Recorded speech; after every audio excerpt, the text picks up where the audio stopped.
Yes, children. Hello, everyone. Today we will be discussing the lesson combustion and fossil fuel. A short revision we will do of this lesson combustion and fossil fuel. Now, all of you know what does a term combustion means. The process of burning of a substance in the presence of air or oxygen. What does this term combustion mean, children? The process of burning of a substance in the presence of air or oxygen with the liberation of heat and light that is known as combustion. Fine, children. Now, the next term is a combustible substances that burn in air or oxygen. Combustible substances are those substances which burn in air or oxygen to produce heat and light are called combustible substances. Okay, children? This we have discussed combustible substances. Now, non-combustible substances, substances that do not burn in air or oxygen, which do not burn in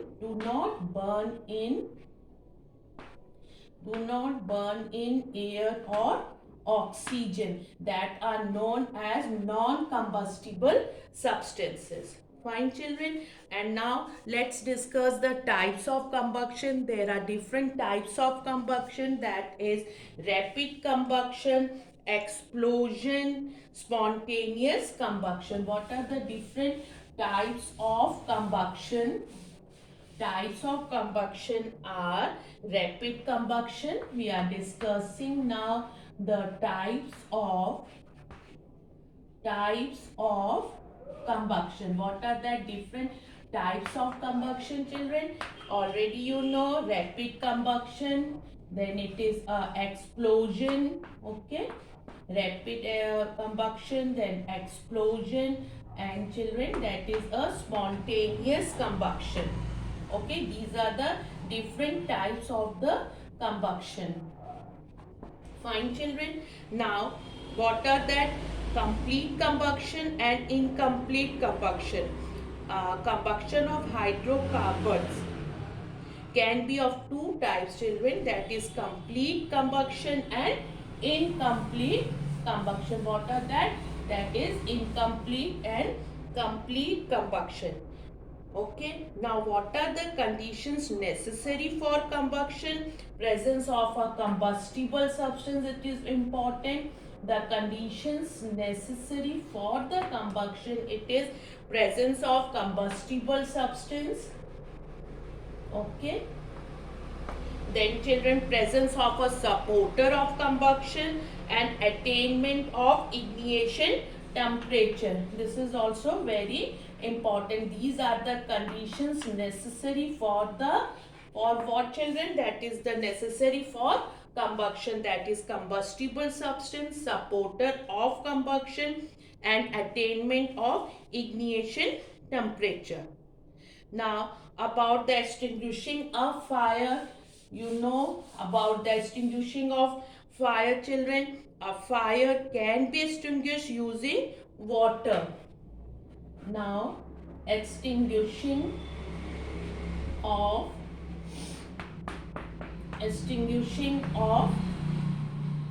fire. Fire can be extinguished using water, as water evaporates, taking away heat from fire, which in turn cools down the burning that cools down the burning material. It cools down the burning material well below its ignition temperature. Below its ignition temperature, children. Okay, this is about the extinguishing of fire. Now, two common types of fire extinguisher are, children, that is carbon dioxide fire extinguisher. The two different types of the fire extinguisher are that one is carbon dioxide, one is carbon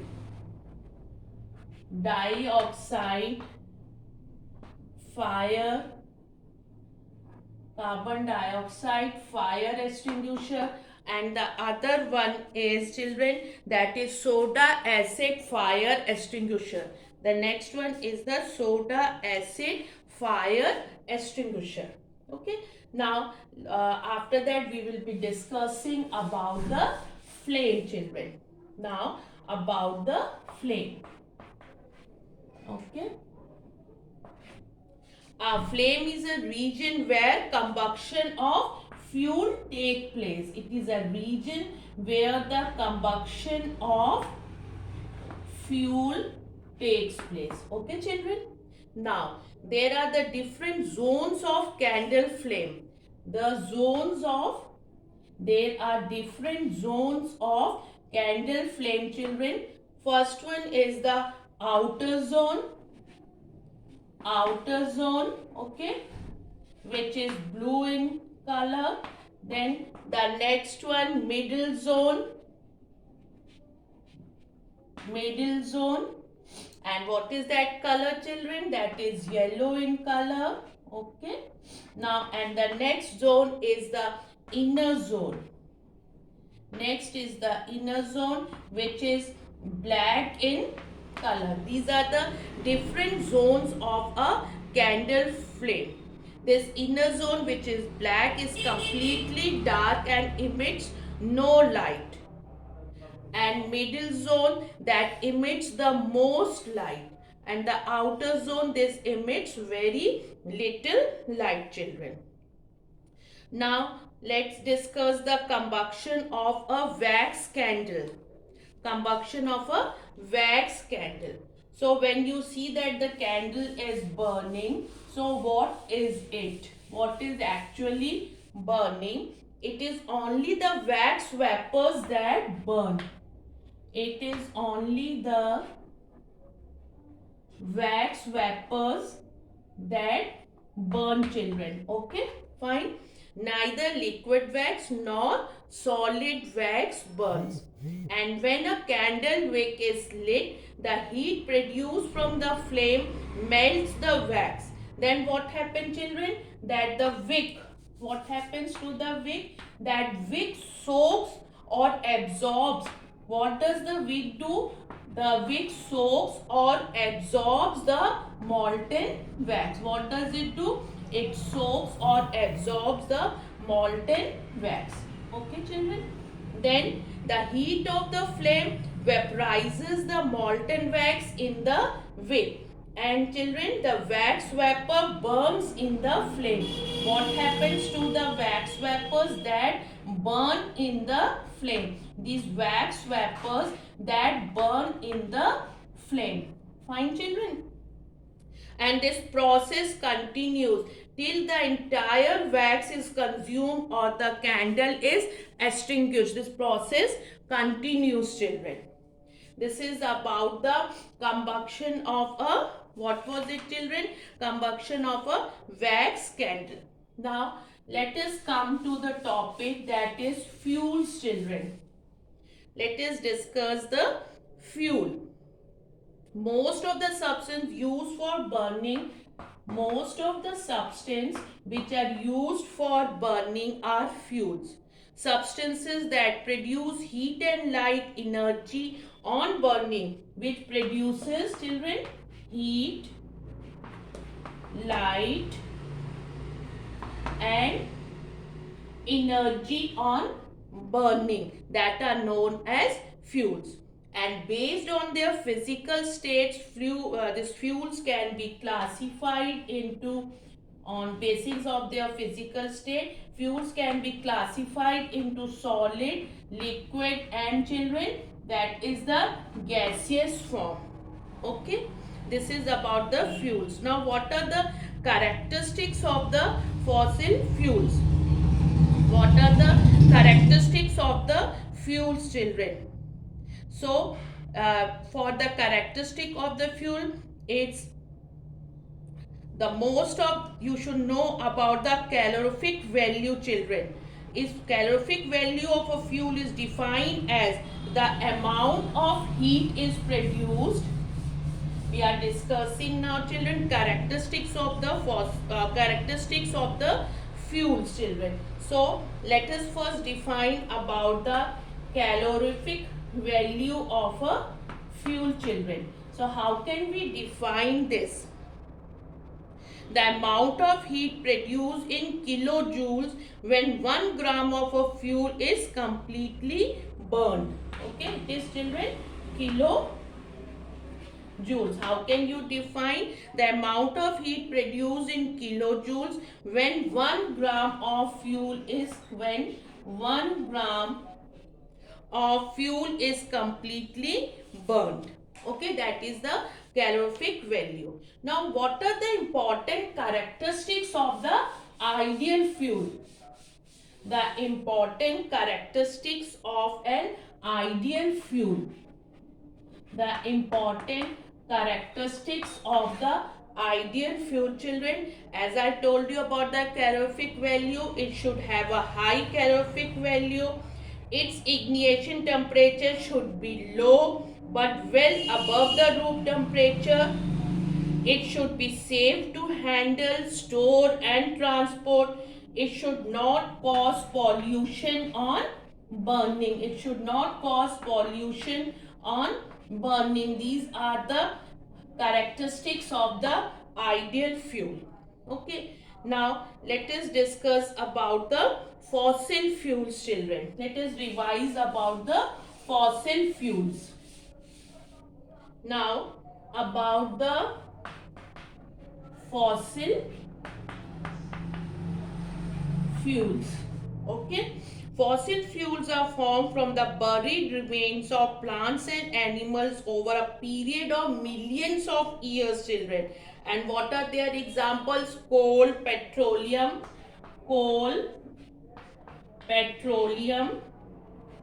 and natural gas are the examples of the fossil fuels, children. Okay. Now there are natural resources. What are that? Fuels are obtained from the nature. They are known as natural resources. And then, children, natural resources can be divided into two, that are inexhaustible or exhaustible natural resources. Okay. Now let us discuss about the coal, children. Coal is generally black or brownish black in color. It is of three types, children. What are that? I know you all know. That is anthracite. Okay. That is lignite. Anthracite, lignite and bituminous coal. These are the different types of the coal.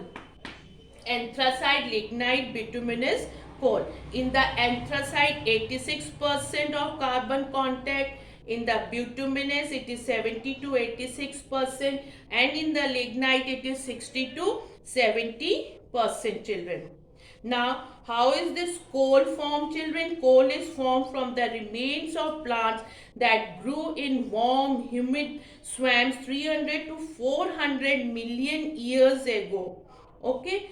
Now you know that the different types of the coal also, children. Now let us discuss about the that coal. When this coal is processed, children, when the bituminous coal this is processed, then what does we get? We get what are that products? When coal is processed further to obtain useful materials, what are that, children? That is coke, coal tar and coal gas. Fine, children. Now come to the petroleum and natural gas. Petroleum is also known as a crude oil. It's also known as a raw oil, children.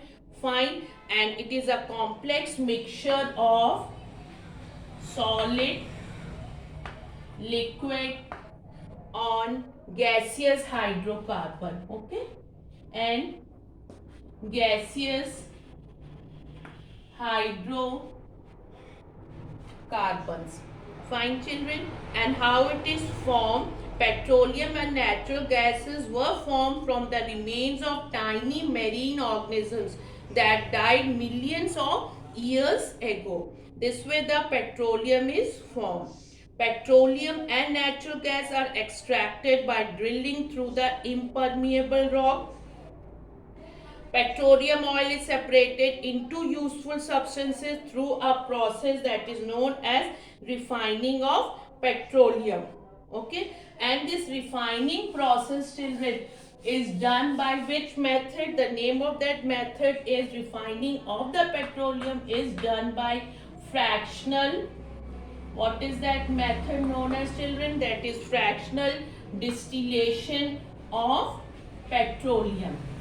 Okay. Now, what all products of petroleum refining? What are the products of the petroleum refining? That is petroleum gas, children, petrol, kerosene, diesel, fuel oil, and the lubricating oil. And lubricating oil, it is used for lubrication, paraffin wax, and asphalt. Okay. Now, what are the main uses of the main uses of the natural gas?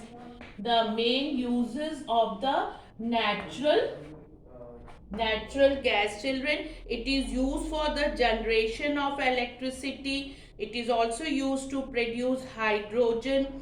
Compressed natural gas is used as a fuel in automobiles as it is more environment friendly than petrol or diesel. Now, what are the limitations of the fossil fuels, children? As fossil fuels take millions of years to form, if we run out of the existing stock of these fuels, we will not get children. What we are not going to get? More until this natural process have regenerated them. As you know that these fossil fuels are available after the millions of years. It is a natural process. Now about the air pollution. Use of fossil fuels adds many undesirable substances which are called pollutants in the atmosphere, children. And children, these pollutants, what does they do? They adversely affect the life of organisms.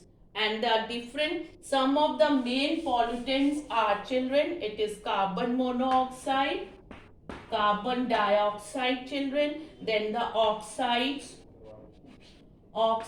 of sulfur and nitrogen, as well as the soot particles also, children. So conservation of fossil fuels, keeping in mind the limitations of fossil fuels, the need of the hour is to conserve them to the extent possible. We should use them wisely, children, and we can use of alternate sources of energy also, children, such as tidal power, wind energy, nuclear energy, and solar energy to meet our fuel needs, children. Thank you so much, children.